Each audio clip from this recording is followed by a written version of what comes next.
It's 1 o'clock and this is Observer Radio News.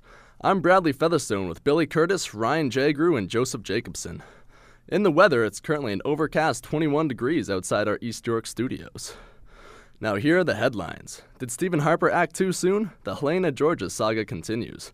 Bosch's future with the Raptors hangs in the balance. And Harry Potter star Daniel Radcliffe is back on Broadway. Now to our top story. Just a few days ago, Stephen Harper referred to the allegations against Helena Georges as serious and credible. Now there are some serious questions about the credibility of the source of that information. Private investigator Derek Snowdy came to the Prime Minister with the allegations last Thursday. A day later, Georges found herself leaving the Conservative caucus. Now many are questioning Harper's quick reaction to the allegations, saying that Georges wasn't given a fair chance to defend herself. The CBC reported last night that it's become clear that Snowdy got his information secondhand, and it has also come forward that Snowdy is $13 million in debt and filed for personal bankruptcy 2 years ago. Snowdy says the attacks on his credibility are irrelevant and that he has nothing to hide.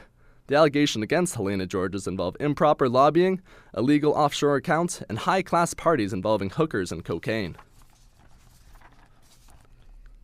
A decade ago, the Toronto District School Board had a repair backlog of nearly $450 million.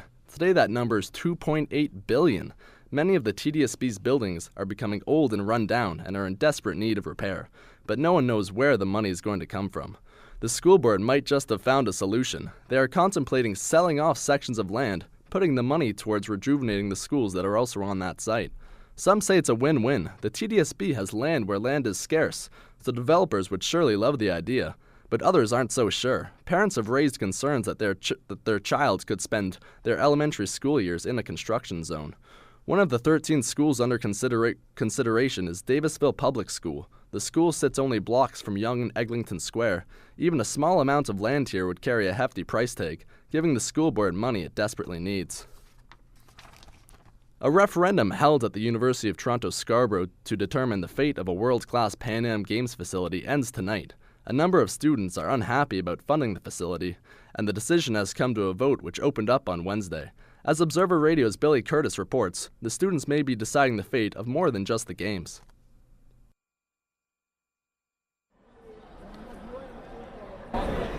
Students are arriving in numbers here at the Student Center at UTSC. They have two questions in mind. First, do they deserve a world-class athletic facility? And second, should they be willing to flip the bill for it? Since beating out Markham to host a portion of the games last year, some student groups have rallied against paying for it themselves. According to Student Union Financial Officer Mohsin Jilani, not only do students deserve the facility, but so too does the surrounding community. It's going to provide opportunities for businesses to grow and people to invest in this area. And I'm hearing rumors about, a hotel company wanting to invest now and making a hotel there. So this causes the trigger. Gilani said the Pan Am facility would ensure that the TTC's LRT project includes the community surrounding UTSC. This would bring up property value and business opportunities in priority neighborhoods near the school. Still, student groups are lobbying against paying for a facility that won't be completed until after their graduation. Student Union Acting President Amir Bashir said that the price is a small one to pay to leave a legacy improving the school. It's more student space, it's more club space, it's more food vendors on campus. So it's not just necessarily just an athletic facility. It's bringing transit onto campus, it's bringing more resources onto campus. If students vote yes, an environmental assessment of the grounds will begin immediately. Billy Courtice, Observer Radio News, Toronto. Police are looking for suspects after an elevator was set on fire in the east end of Scarborough last night.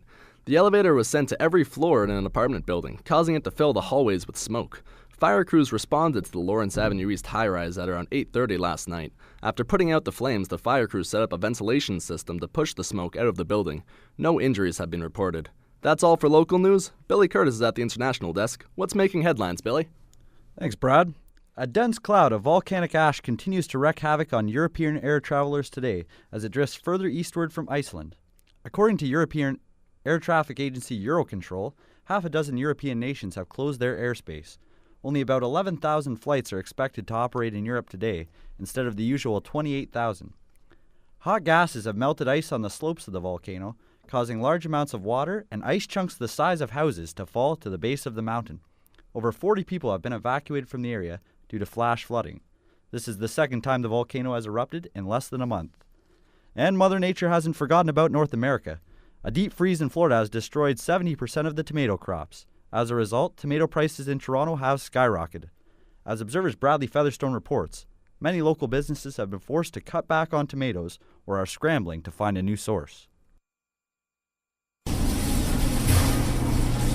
If you went into Guildwood's Valley Mart yesterday, you would find tomatoes from Mexico that cost nearly $7 per kilogram. Go in today and you would find tomatoes that cost nearly half the price. The tomato shortage may actually prove to be good for Canada, said produce worker Patrick Mika. Crops were ruined in Florida, so we switched to Mexico because they were the only other place available. And now we're back to Canadian, which should be cheaper because it's not as much transportation. And the tomatoes usually come in better. And like I said, it's good for Canada. Businesses that haven't switched to Canadian tomatoes are still paying the big bucks. Local Subway owner Hamid Ebtekali says he can't afford to give people extra tomatoes anymore because of the price of a box of tomatoes. Anywhere between 16 to 20 bucks. Now it's anywhere between 45 to $50. So it's 3 times more. And they used to come from Florida, and now there are different sources that are coming, not only different sources, but different types of tomatoes. It's not only tomatoes that have been affected by the deep freeze, but then why all the focus on tomatoes and not other vegetables? Ebtekali says it's simple supply and demand that's causing all the fuss. It's the same idea with green peppers. The only thing is that green peppers less demand outside the sort of food industry. Let's say we're talking grocery stores and all that. People are probably you won't even use one green peppers at home, whereas everyone at least uses a few tomatoes at home. Supply and demand is not as strained as it is for the tomatoes. Florida saw temperatures that reached below 0 degrees Celsius. Weather has returned back to normal, and the Toronto market is expected to do the same by the end of next month. Bradley Featherstone, Observer Radio News, Toronto. The mother of an 8-year-old boy caught dealing heroin to classmates in a Pennsylvania school has been arrested. 25-year-old Shanita Young said that her boy was simply imitating a lifestyle that he had seen on the streets in his own neighborhood. The boy was attending a school in Wilkinsburg, despite not being a local resident, after his mother lied about their address to get him into the school. According to news in Pittsburgh, the drugs were discovered after a student told her grandfather that the boy had offered him drugs. Police said that the boy had 80 bags of heroin, worth $800 in street value. Police also said that although the bags were empty, no students are believed to have ingested the harmful and addictive drug. A German court has ordered a British bishop to pay a fine of over 13,000 Canadian dollars for denying the Holocaust on television. The court found Bishop Richard Williamson guilty of incitement for denying the execution of Jews in gas chambers during World War II in a 2008 Swedish television interview. According to his lawyer, Williamson has not yet decided if he will appeal the ruling. Denial of the Holocaust has been illegal in Germany since 1985. And in the U.S., a 19-year-old Michigan State University student may face a completely different kind of charge. The student, who has not been named, was caught stealing nearly 80 pairs of women's panties, all of them thongs. Despite his situation, the man denies being strung out and claimed the panty pilfering was just a prank. After the break, Joseph with sports. I had sweats, I was nauseous, I thought it was some kind of flu bug, or something I ate. I'm only 38, play golf whenever I can. I cut down on smoking, and now I'm not that overweight. Anyways, the chest pain, it was like someone was standing on my chest. I could hardly catch my breath, so my neighbor says, I'm calling an ambulance. Stupid me, I'm still going, nah, I'll be alright. It's just gas pain. Only now, the pain starts spreading into my shoulders and neck. Then my arm, so finally I say, okay, I'm calling the ambulance. I got to the hospital and they stopped the heart attack. I mean, as fast as it started, with this new treatment that dissolves blood clots. Here's the real kicker. The treatment is so new, it's not available everywhere. Guess it was my lucky day. Welcome back, and hello, sports fans. Will he stay or will he go? Basketball season ended early in Toronto, and Chris Bosh's future with the Raptors is uncertain. The 5-time All-Star is entering the final year of his contract. In June, it is expected that Bosh may opt out of his contract and test the free agency market. Bosh doesn't have many reasons to stay in Toronto. The Raptors only made the playoffs twice during his 7 years with the club.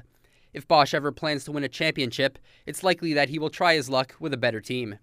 Meanwhile, Raps GM Brian Colangelo has his work cut out for him. Convincing his star player to stay will be Colangelo has to prove to Bosh and Raptor fans alike that there's still a reason to cheer for the Toronto Raptors. And although the Raptors missed the playoffs, there is still championship basketball in the city. In Toronto, a high-profile boys basketball championship is underway, And in the TDSB's East Region Tier 1 Championship, there's a key game. Today, the Sir Robert L. Borden Falcons will face off against the Stephen Leacock Lions in their quarterfinal match.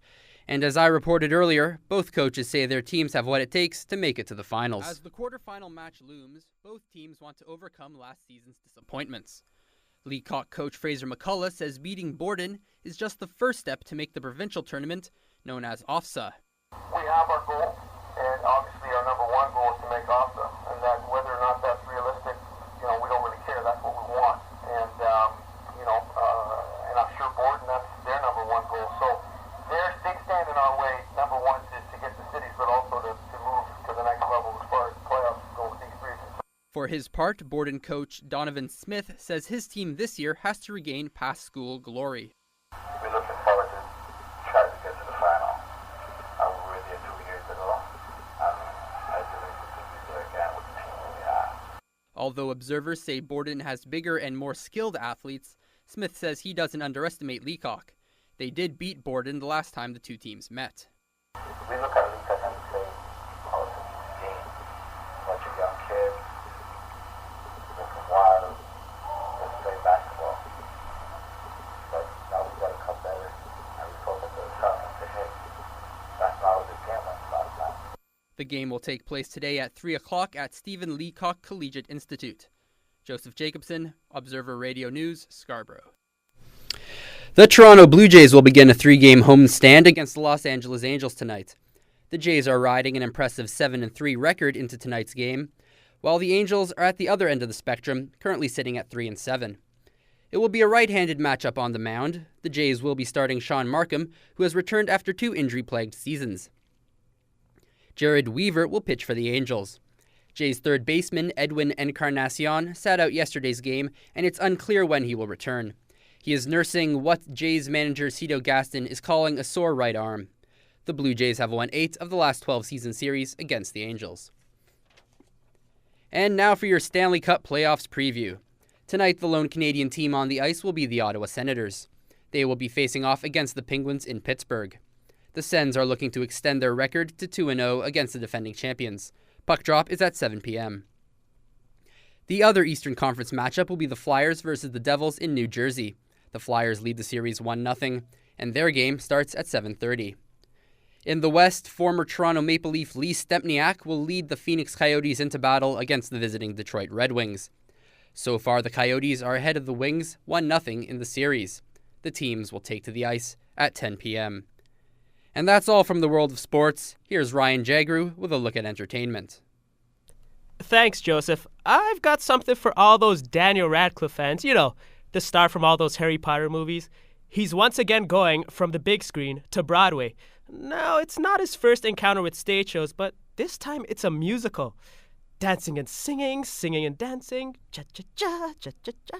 Yeah, back in 2008, he made his stage debut in Equus. He had a leading role then, and he'll have a leading role again. This time around, it's a little different. He'll be starring in a Pulitzer Prize-winning musical. It's called How to Succeed in Business Without Really Trying. I'm not saying Daniel Radcliffe can't do it, but going from Harry Potter to a Tony Award-winning musical, that takes some skill. Cha-cha-cha, cha-cha-cha. It should be great. Now, a well-known radio host, famous for conducting a notorious interview with Billy Bob Thornton, believes Canadian radio is entering a new era. And as the Observer's Christopher Baker reports, the host, writer, and producer believes radio journalism is why. Gian Gomeshi is the host of CBC's radio show Q. He spoke to journalism students at Ryerson University about the state of the Canadian airwaves. Gomeshi says Canadians will always crave informative discussion and insightful interviews, and he says that as long as the interest grows, radio broadcasters will continue to produce what people want to hear. The appetite for smart or interesting audio content is still there in a very big way. It's not going anywhere. Yeah. So that's what I meant by radio is really powerful and successful right now because it continues to be. Gomeshi warns private radio stations that play mostly music will be threatened by internet and satellite radio. He predicts the stations that stimulate the minds of Canadians through journalism will continue to prevail. I'm not saying that there isn't great stuff on television or that you can't achieve depth. I'm just saying that I do think audio, I do think radio that kind of radio has a future, which is one of the reasons why it's thriving at a time when people are worried about other mediums dying. Ghomeshi says new technology isn't a threat to radio journalism. It's brought new ways to deliver information through internet platforms like podcasting and streaming audio, which he says makes radio more accessible to more Canadians. And that will raise the bar for quality radio journalism in the 21st century. Christopher Baker, Observer Radio News, Toronto. Thanks, Christopher. High School Musical sweetheart Zac Efron has a job lined up after graduating. No, it's not working at the family business or the local burger joint. He's going to be a drug smuggler in his next movie. It's a remake of the hit Swedish movie Snabba Cash. In the Americanized version, Efron plays a poor student who's also a drug smuggler. He falls in love with an upper-class girl and sets out to do one last job for a cocaine dealer. Oh, and he just won't be starring. He'll be co-producing as well. Warner Brothers plans to start production in the next 2 years. Big budget and all. Now back to Billy for the wrap-up. Thank you, Ryan. That's the news for now. You can hear more news coming up in about 15 minutes on the internet at ondemand.centennialcollege.ca. On behalf of all of us here at Observer Radio News, I'm Billy Courtice. Thanks for listening, and have a great afternoon.